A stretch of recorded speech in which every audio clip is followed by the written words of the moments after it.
drogue, sexe, violence.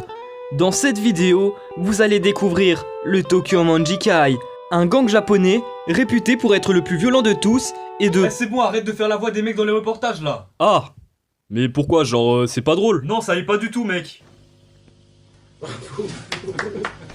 Ouais bon bref, je pense que vous l'avez vu dans le titre, mais aujourd'hui on va parler de Tokyo Revenger. Takemichi Anagaki, 26 ans, vit dans un appart pourri, a une voisine pourrie, un boulot pourri et une vie pourrie. Un jour en regardant la télé, sa vie va changer. Salut tout le monde, c'est Mauno, aujourd'hui on se retrouve pour une nouvelle vidéo. Alors aujourd'hui on va faire une vidéo réaction sur un mec qui va empêcher sa copine d'aller aux toilettes. Alors je tiens à dire... Non en fait en regardant les infos il va surtout apprendre que son ex-petite amie qui datait du collège est morte récemment lors d'un règlement de compte entre gangs. Bon ok elle est morte c'est triste mais qu'est-ce que vous voulez y faire, c'est la vie hein. Au moins le personnage principal il est toujours en vie. Ah bah c'est pas comme les mecs qui meurent 5 minutes après le début du premier épisode de la saison 1. Ok très bien, non mais je vois que tout le monde s'en bat les couilles de ce que je raconte encore une fois, génial. Bah ceci dit l'avantage c'est qu'au moins sa vie de merde s'arrête ici. Enfin non ça c'est plutôt qu'est-ce que moi j'aurais aimé dire. La vérité c'est qu'il va revenir 12 ans en arrière, quand il était encore à l'époque du collège. Pourquoi? Le scénario. Comment? Le scénario. Un hôtel Trivago. Ferme-la, puceau de merde. Bon après avoir retrouvé ses potes du collège et sa meuf...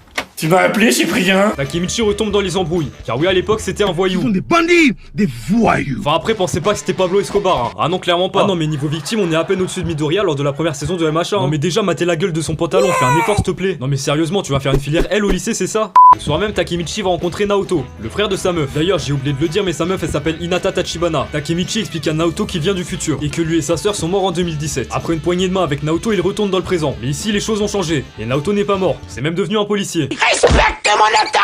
Là il faut un plan pour découvrir comment le Tokyo Manjikai a fait pour devenir aussi influent. On apprend alors que le Toman possède deux chefs, Manjiro Sano et Teta Kisaki. Après une poignée de main, Takemichi retourne 12 ans en arrière pour tenter d'empêcher la rencontre entre Sano et Kisaki. En demandant des infos sur Sano, Takemichi se fait frapper par Kiyomasa, un grand troisième. D'ailleurs le mec il a 14 ans, il fume déjà, non mais bravo, bel exemple pour la jeunesse. Ah, mais moi je vous le dis, le plus important c'est la santé. Ceci est un message du ministère chargé de la Santé et de Santé publique France. Après s'être fait tabasser, Takemichi se dit qu'il peut pas recommencer cette vie de merde. Du coup il a une idée de génie et il dit ça. C'est un peu toujours les mêmes combats, non? On s'ennuie, vous trouvez pas?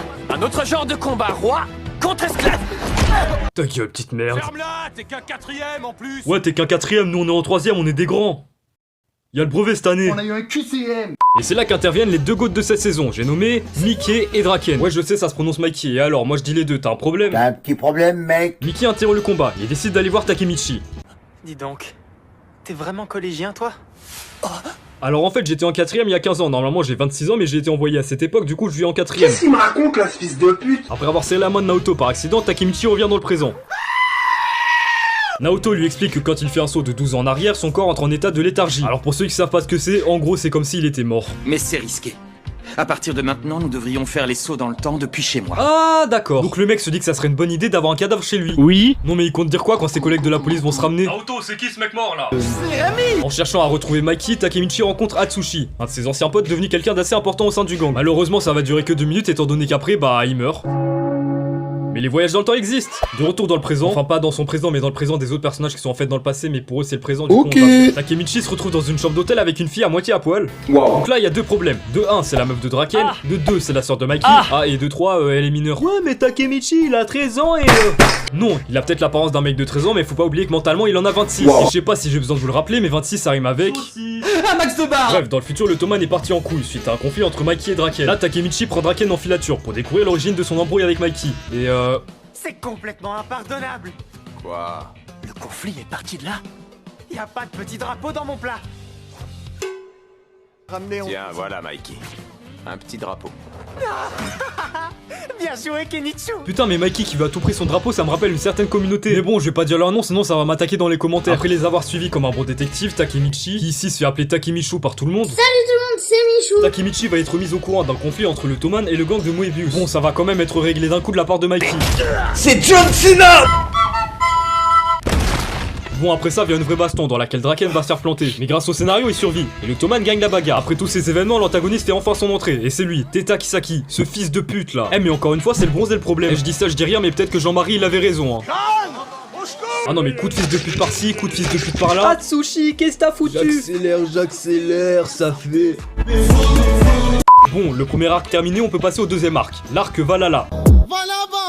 Donc là, Takemichi est emmené par un certain Kazutora à la planque du Valhalla.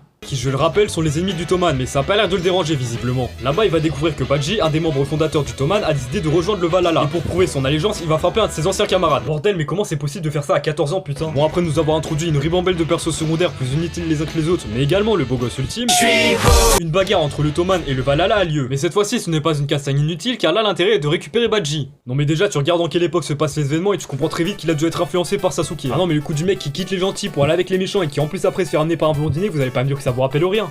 Oui. Bon alors résultat de la bagarre, des blessés, un mec mort, d'autres blessés. Je crois avoir tout dit donc je finis la vidéo maintenant, qu'est-ce que tu vas faire? Ouais c'est la fin, allez bye bye.